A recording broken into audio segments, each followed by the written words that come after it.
In the last video, I shared how to use the BJ Fogg behavior model to improve user onboarding.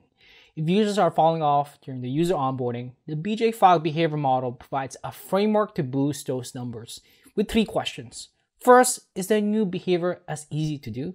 Second, are users motivated to perform the behavior? And third, are there prompts inside and outside the product to help users perform the desired behavior to complete the user onboarding? I want to give to you in this video 5 practical examples of how you can apply this to get more users to become lifelong users. By the way, my name is Ramlee John, Managing Director at Product Led, and the content that you're about to watch is from a new book that Wes Bush and I wrote called Product Led Onboarding. If you want to know more about this book and download the first chapter for free, you can go to onboardingbook.com. Don't forget to follow me on Twitter as well at Ramlee John or LinkedIn to get more tips about onboarding and product-led marketing. Let's jump in. First is to speak to your users' desires. Now, often, onboarding teams approach the content of sign-up screens and onboarding elements like tooltips and product tours as low priority, and it shows. Even if it's well written, it's usually focused on product features rather than communicating the value of those features. And this is a huge mistake. The ultimate motivation really is to show users how the product can help improve their lives. Every word in the entire user onboarding experience is an opportunity to speak to users' needs and desires. You need to use content to amplify the solution to their current pain points, calm their anxieties, and remind them that they can overcome their existing habits. For example, the third step in the sign-up process with Wave reminds new users of the value of their invoicing software. The copy reads here, send professional invoices designed to get you paid 3 times faster with over 24 billion in invoices sent each year. Now, Wave's team knows that the new users are still skeptical, so they use social proof to convince them that Wave is the right tool for them. After all, who doesn't want to get paid 3 times faster? So for your onboarding, does the content speak to the user's desires and needs? Or do they also address the concerns, anxieties, and objections in your copy? Second is show them progress. Like a workout partner pushing you to complete 1 more rep. You need to encourage more users to complete the sign up, setup, and onboarding process by showing them their progress. Use progress indicators to inform users of their status of completion. For example, percentage of steps that are left to complete. Chances are you've seen this in action before. Canva uses an indicator in the product tour to indicate where a user is in the 4-step product tour. LinkedIn uses a progress bar to show how to improve your profile strength. Now, progress indicators appear mostly in the sign-up flows, like in this 3-step sign-up process from Full Story. Now, what you want to do with this is place them wherever it is appropriate, and Growth Hacker adds it as an onboarding checklist during the account setup. Now, progress indicators work so well because humans are wired to set goals, and we feel inherently good when we accomplish them. It turns out that when you finish a complex task, your brain releases massive quantities of endorphins and you just get happy. There's also an internal tension that occurs when a checklist or progress bar appears incomplete. This is called the Zeigarnik effect, when people feel the need to finish incomplete tasks. This is a massive win for user onboarding. Simply framing to-do items or a sign-up process as incomplete can be a huge win. You tell users how far along they are in completing a set of tasks with progress indicators during the sign-up, account setup, and user onboarding of your product. Third is welcome new users. Usually, we're more likely to say yes to requests from people we like and are attracted to, whether they're our closest friends or strangers. But what exactly causes attraction?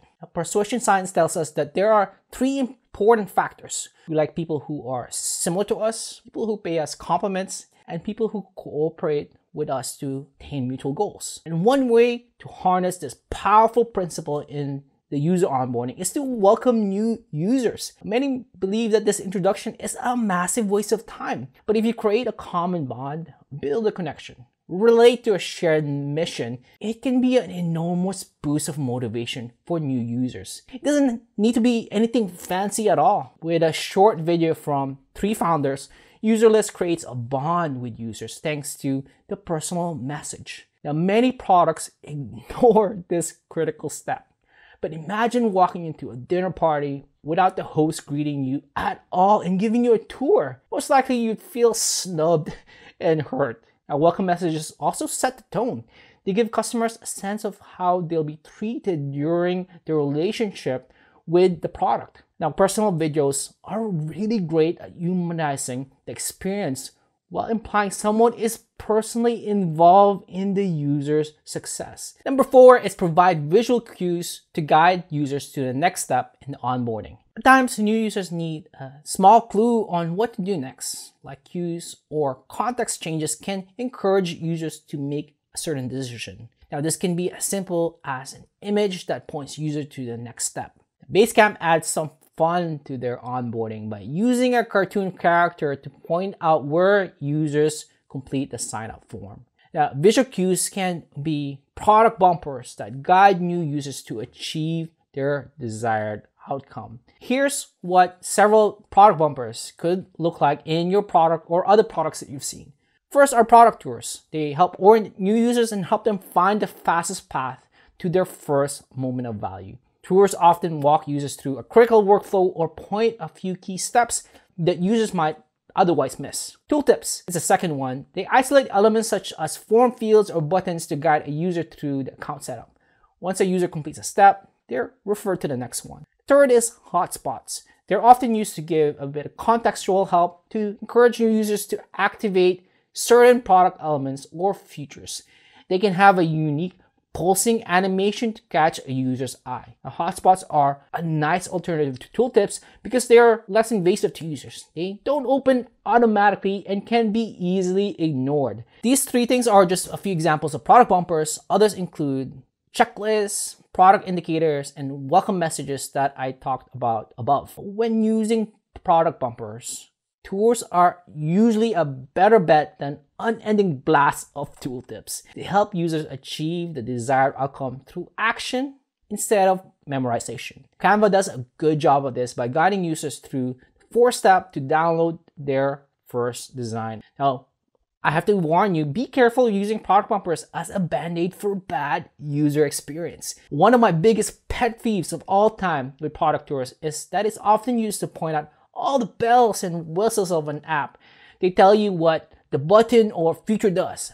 Click here to do X, and not explain why they are important to helping users achieve their desired outcome. When they're added on as an afterthought, product tours can do more damage by disrupting the momentum for users rather than getting them excited to use the product. Regrettably, they have become deeply associated with user onboarding to the point that many companies believe that the only way to improve onboarding is to just add a product tour. This is flat out wrong. Ironically, it's often a sign that someone just slapped on an onboarding experience without much thought or strategy. Number 5 is show a helpful empty state. When users are just starting out, they'll often see pages within a product without any activity, history, or data because it's their first time interacting with it. These moments are called empty states. Empty states are often overlooked as a helpful way to guide users to achieving their desired outcome. This happens because interfaces are typically designed with data already in place. So the layout looks clean and organized. So when users sign up for the first time, it can be heartbreaking to see a bunch of zeros and placeholder images on the main page, which is what you see when you sign up in the beginning for MailChimp. They've since changed this. Instead, you want to paint a picture of what it will look like once the user is actively using the product. Emphasize the value of taking action. Go beyond showing users the benefit of your app. Direct them to the desired action as well. Take a look at Dropbox Paper's empty state. It describes how it can help you brainstorm, review design, manage tasks, or run meetings. There's a clear primary call to action to direct users to begin using Dropbox Paper. A word of warning here though, avoid using dummy data to generate fake activity and statistics in the empty areas. While it's tempting to cover empty states with fake data to bring the dashboard to life, it presents an entirely new problem of overwhelming users. You're opening up the door to questions such as, am I supposed to do something here, or do I I just look at this? Where did this data come from? Where do I put in my data? How do I know it's my stuff that I'm looking at? There are times when dummy data can work, when it actively instructs instead of merely being seen. Basecamp does an excellent job of doing this to explain how the product works. Each piece actively guides you through using the product. Now, in summary, the 5 tips to improve your user onboarding experience using the BJ Fogg behavior model is: first, speak to your user's desire. That really does help motivate users. Second, show them progress. This makes it easy for people to know what's going to come up next. Third is welcome new users. That really does build a bond and builds once again that motivation. Fourth, provide visual cues. Lost users are users that will run away. And fifth, show a helpful empty state. Once again, if it looks sad and boring and heartbreaking, people will walk away. Make sure it's empty and it's guiding them to the next step. Now, if you found this valuable, kindly share it with your colleague. Don't forget to also subscribe so you don't miss out on new videos to help you grow your business faster with Product Led. Once again, the content from this video is an excerpt from an upcoming book that I've written with Wes Bush called Product Led Onboarding.